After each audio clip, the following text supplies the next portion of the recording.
오늘 주신 하나님의 말씀은 창세기 6장 9절로 22절 말씀입니다. 창세기 6장 9절로 22절 말씀 제가 봉독하겠습니다.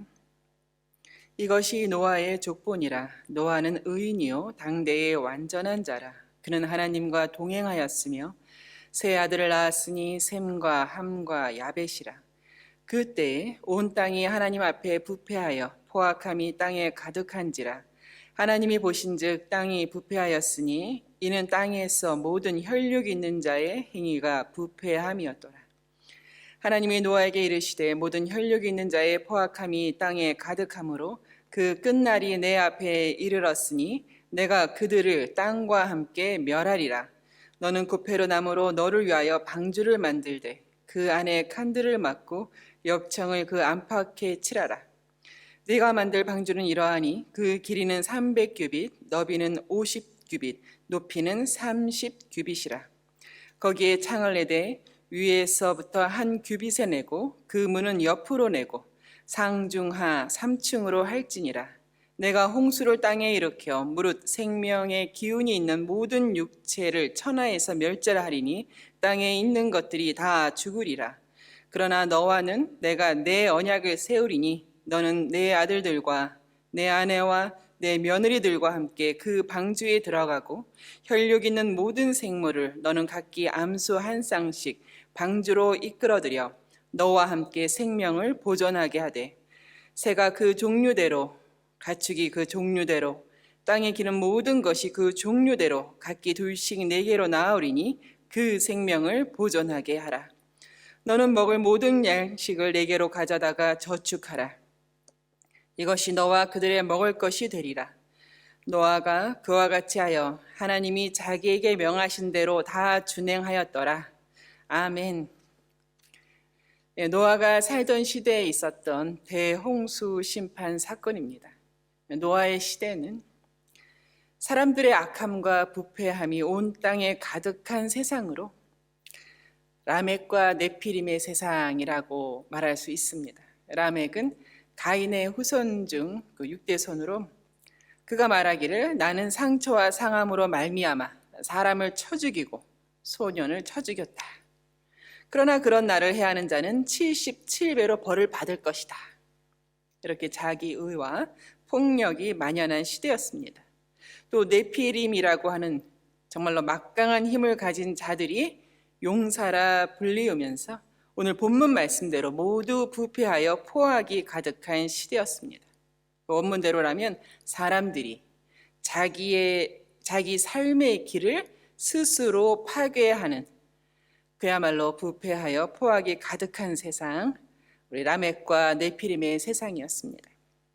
모두 노아와 동시대의 사람들이었으며 포악했을 뿐만 아니라 영적으로 무지한 시대였습니다. 예수님께서 말씀하시기를 누가복음 17장 26절에 노아의 때에 된 것 같이 인자의 때에도 그러하리라.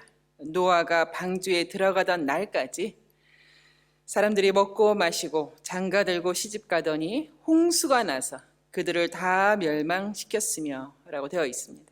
노아가 방주에 들어가던 날까지 그 모든 새와 짐승들이 그 종류대로 다 들어가고 노아의 가족들이 다 들어가고 맨 마지막으로 들어간 사람이 노아 아니었습니까?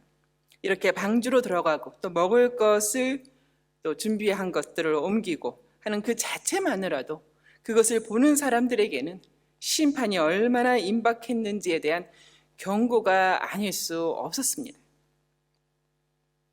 이것을 노아가 한밤중에 아무도 모르게 몰래 한 것이 아니죠. 오랜 세월 방주를 짓고 양식을 준비하고 게다가 동물들이 쌍을 지어 방주로 들어가고 이 모든 일련의 일들이 다 공개적으로 알려진 일들이었으나 아까도 말했듯이 라멕과 네피림으로 대표되는 그 악한 세상은 하나님을 모르고 또 자신들에게 무엇이 닥쳐오는지를 모르는 그런 시대였습니다. 이런 시대에 대한 하나님의 구원의 방법은 역시 사람이었습니다. 창세기 6장 13절에 하나님께서 노아에게 이르시되 모든 혈육 있는 자의 포악함이 땅에 가득하므로 그 끝날이 내 앞에 이르렀으니 내가 그들을 땅과 함께 멸하리라. 모든 혈육 있는 자의 포악함을 보시는 하나님, 그로 말미암아 그날이 이르렀다, 그 끝날이 이르렀다는 것을 알리시는 하나님, 하나님께서는 늘 동행했던 사람 노아에게 심판을 알리십니다. 이는 심판 가운데서도 의인인 노아를 구원하시고 또 지으신 모든 종류의 새와 짐승들을 그와 함께 보존하시기 위함이었습니다. 또한 미리 알게 하신 이유 중에 하나는 세상으로 하여금 이 대홍수가 우연한 천재지변이 아니라 하나님께서 그 악을 심판하시는 것임을 깨닫게 하기 위하여, 그리하여서 악인이라도 그 경고의 메시지를 듣고 회개하며 돌아와 구원을 얻게 하시기 위함이었습니다.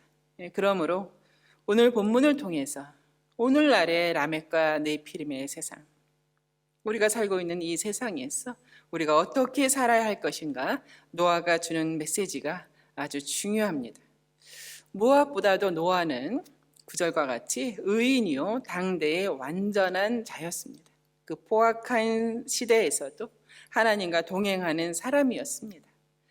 그리고 그는 아내와 세 아들들과 자부들이 있었습니다. 그도 모든 사람들처럼 먹고 마시고 또 장가드는 사람이었지만 그 누구하고도 다르게 하나님을 경외하며 그의 길로 행했던 사람입니다. 그리고 오늘 본문 마지막 절에 보듯이 그는 하나님께서 말씀하신 대로 그 모든 것을 다 준행하는 그런 사람이었습니다. 그 부름받은 한 개인으로 또 한 가정으로서 방주를 짓는다는 것이 지금도 그렇고 그때에도 쉬운 일은 아니었습니다. 그러나 생명을 보존케 하라 하신 하나님의 말씀을 사명으로 알고 몸과 마음과 뜻을 다해 준행한 사람이었고, 그 마음의 중심을 보시는 하나님께서는 그를 의롭다, 의인이다 라고 하셨습니다. 두 번째로 노아는 하나님의 의를 전한 사람이었습니다. 베드로후서 2장 5절에 하나님께서 옛 세상을 용서하지 아니하시고 오직 의를 전파하는 노아와 그 7 식구를 보존하였다라고 기록하고 있습니다. 오직 하나님의 의를 전파하는 사람 노아였습니다. 온 땅이 부패하여 포악이 가득한 그 시대에, 하나님을 거절하는 그 시대에 하나님의 의를 전한다는 참 그의 심령이 얼마나 공고하고 또 상했을지를 알 수 있는 것이, 우리가 6장, 7장 계속해서 쭉 기록을 보면 어찌해서 아무도 노아처럼 자신과 자신의 가족을 위해서도 방주가 필요하지 않겠는가, 이 방주를 준비해야 되지 않겠는가, 이렇게 깨닫는 사람이 이제 없었다는 것입니다. 또한 그를 따라서 방주로 들어가는 사람도 없었습니다. 믿기지 않을 정도로 어찌하여서 아무도 깨닫지 못했는가, 그렇게까지 하나님을 멸시하고 그의 말씀을 만홀히 여기는 죄악이 세상에 만연했던 것입니다. 그런 가운데도 그는 오직 하나님의 의를 전파하는 사람이었습니다. 그는 방주에 들어가면서도 아마도 그 누군가가 오지 않겠는가 하여서인지 그 문을 닫지 않은 것 같습니다. 방주의 문은 하나님께서 닫으셨죠. 그리고 마지막으로 노아는 믿음을 따르는 사람이었습니다. 우리 히브리서 11장 7절에서 믿음으로 노아는 아직 보이지 않는 일에 경고하심을 받아 경외함으로 방주를 준비하여 그 집을 구원하였으니 이로 말미암아 세상을 정죄하고 믿음을 따르는 의의 상속자가 되었느니라. 여러분, 그렇습니다. 노아는 하나님을 믿었습니다. 하나님께서 아직 보이지 않은 일을 경고하실 때에 그는 믿음의 눈으로 그것을 보았습니다. 오늘 본문에 쓰인 이 홍수라는 단어가 일반적인 홍수와는 다른 것이 때리다, 멸하다라는 어원을 갖고 있습니다. 흔히 말하는 물난리가 났네 하는 그런 식의 것이 아니라 하나님의 심판을 뜻합니다. 물난리가 나면 물을 피하면 되겠지만 하나님의 심판에서는 하나님을 피할 자가 없는 것이죠. 이렇듯 노아는 단지 물을 피하기 위함이 아니라 그 구원의 하나님을 믿고 심판으로부터 구원하실 하나님을 믿고 방주를 지어서 그와 그 집이 구원을 받았던 것입니다. 사도행전 16장 31절. 주 예수를 믿으라. 내 하나님을 믿으라. 그리하면 너와 내 집이 구원을 받으리라. 이 말씀은 현대를 사는 우리에게도 또 노아 및 모든 의인을 향한 하나님의 확고한 의지이며 언약인 것입니다. 이 말씀을 맺겠습니다. 본문 15절에 나오는 식양에 따르면 그 방주의 길이가 축구장보다도 더 길고 3층으로 된 아주 큰 선박입니다.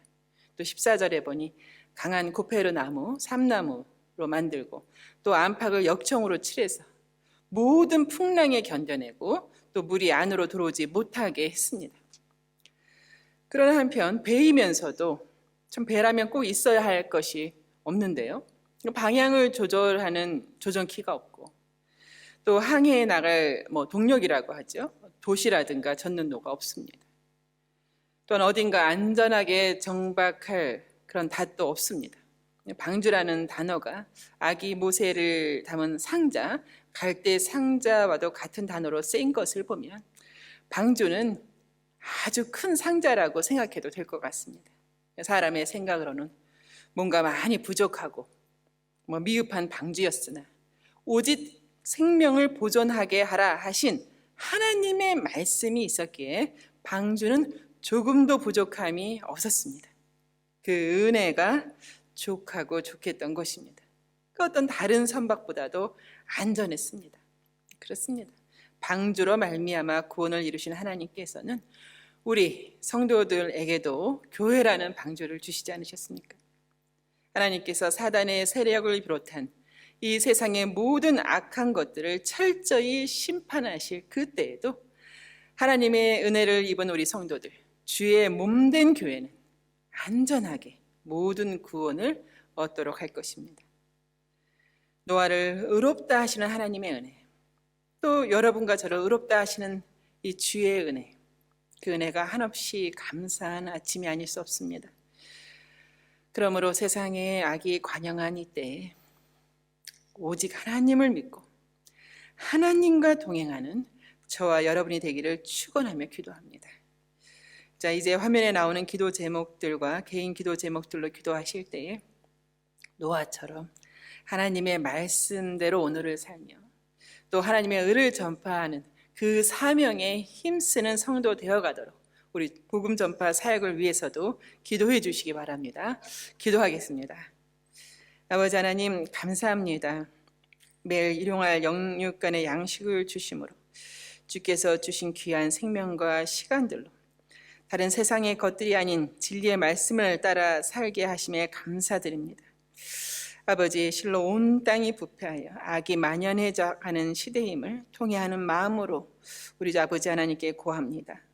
오직 하나님의 말씀을 따라 준행해가며 하나님과 동행하는 주의 사람들, 세상을 향하여 빛과 소금된 성도로서 주님의 몸된 교회의 이 사명을 다하기 원하오니 악이 만연해가는 세상에 도래할 심판 앞에서도 먹고 마시고 시집 장가가는 것으로만 끝낼 것이 아니라 회개하고 돌아오는 영혼들, 그렇게 영혼들을 얻어가는 그리스도의 교회가 되게 하옵소서. 예수 그리스도 이름으로 기도합니다. 아멘.